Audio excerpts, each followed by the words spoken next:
my name is Natja. I'm an illustrator from the Netherlands and I have been working as an illustrator since 2012.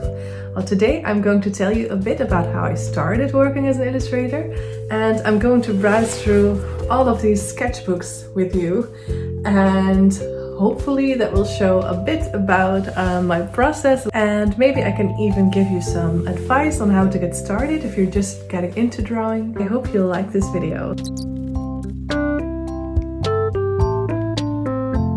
I always have been drawing ever since I was a very young girl. My big dream was to become a picture book illustrator.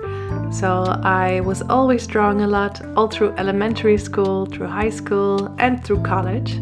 But I didn't go through a traditional art school. I started to become a speech therapist.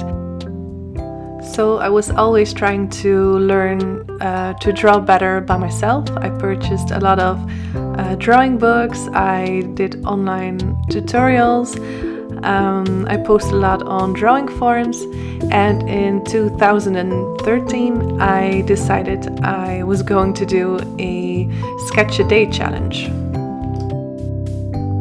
I decided to create one sketch every day for a whole year. So these are the sketches that you're looking at right now. This is my sketchbook from 2013.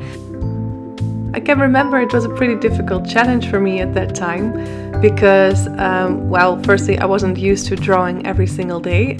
Up until that point, I only drew when I, felt like to, when I felt inspired, and so I really had to commit to making a sketch each day.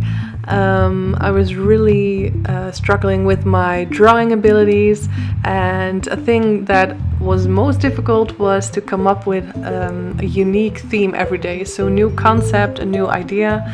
I did not have anything like a prompt list or something like that. Looking back, I'm very happy that I decided to make the commitment to create a sketch every single day. I think it really kickstarted my career because I started to post my drawings online on a daily basis, and it really helped me connect to an audience that was interested in my work. Having done the challenge, I think in hindsight I would do it differently, or at least I would recommend to do it differently if you're also thinking of a daily sketch challenge. If you were wanting to improve your drawing skills, I would definitely try to pick a challenge that focuses more on those skills and less on the concept. So you need some more limitations, for example, the kind of medium you're going to use, and the subject you're going to choose. So I would try to have more limitations, so you don't have to focus all of your attention to the idea itself, and you can just focus on the drawing. So we're now already looking at my sketchbooks from after the drawing challenge. The challenge I done in 2013, and we're already in 2017 and 18, I believe. So after the challenge, I really kept drawing in my sketchbooks, maybe in a less forced way, so not daily, but just when I felt inspired. And of course, I also started to doing more commissioned work and creating art prints for my web shop, so not all of my drawing took place in my sketchbooks. In my sketchbooks I just try to experiment with a lot of things. Sometimes I just feel like drawing a bit more realistically, so you'll see that pop up sometime. And I think you also see me focusing more and more on picture books. So here you can see, for example, my project sketchbook for my first picture book. It's called Wanderlust, and I published it with the help of a Kickstarter campaign in 2019, and I started to work the sketches already in 2017. So I worked on this for a long time alongside my other projects. And I think it's around that time that I started using my sketchbooks in a different manner. So I would still create drawings just for the fun of it when I felt inspired.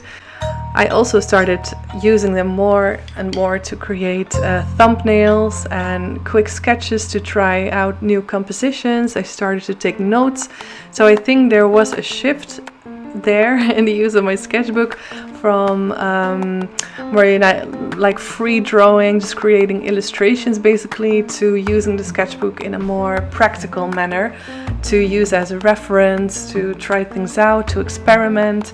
So it's a really fun thing for me this, when I'm browsing through these sketchbooks, to see how that kind of evolved.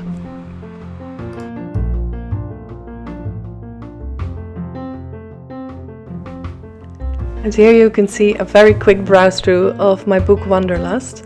So you can see how I translated these sketches into finished illustrations.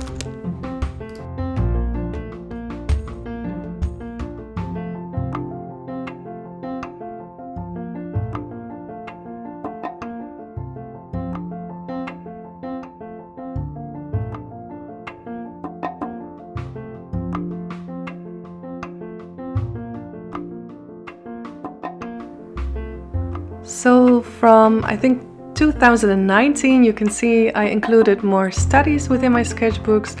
I started to mind less when things were not perfect, and I tried to not be so bummed out if I'd made a mistake, for example. I adapted a kind of quicker drawing style.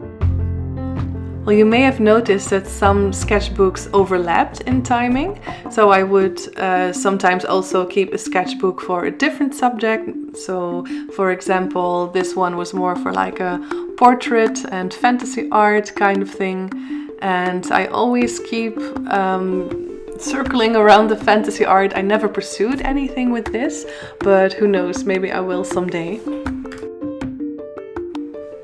I'm very curious if you recognize this too, but whenever I start a new sketchbook, I always think I have to make it look very pretty in the beginning. I always have a little bit of anxiety to start the first spread, and it just doesn't feel very relaxed in the beginning at all. I think I can't make any mistakes and I have to make all of these pretty drawings, but then I realize, you know, it's a sketchbook.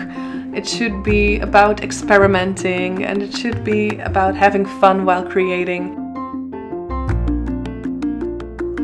I always love to look through other artists' sketchbooks so much, and I personally watch a lot of sketchbook tours on YouTube as well. And I think this is something that more artists struggle with. And I think it's good to realize that a sketchbook does not have to look anything like a finished illustration at all. They are preliminary sketches, they are preparations, they are a way to express your thoughts on paper. They are sketches and not finished illustrations. And as soon as I made that connection in my head, I started to have the space to create more thumbnails, to create a picture book dummy, as you see here. 3 years ago, I started following illustration classes with Schoolism, with SVS Learn, focusing on a new picture book portfolio. I followed a live class from illustrator Lee White. And this year I followed a mentorship with Giuseppe Castellano from the illustration department. And I basically spent my time during the lockdown, during the pandemic, to work on my picture book portfolio. So I signed on with my agent Claire Easton at Painted Words this year, and now I'm still focused on my picture book illustration. I'm ready to see what's next. I hope to illustrate a lot of picture books, of course, and I hope to fill a lot of new sketchbooks along the way. Thank you for watching my video. I hope you liked going through my sketchbooks. If you have any comments or questions at all, and also if you have any recommendations for themes for next videos, just please post them in the comments. I'd love to have a chat with you. Thank you for watching. Bye bye.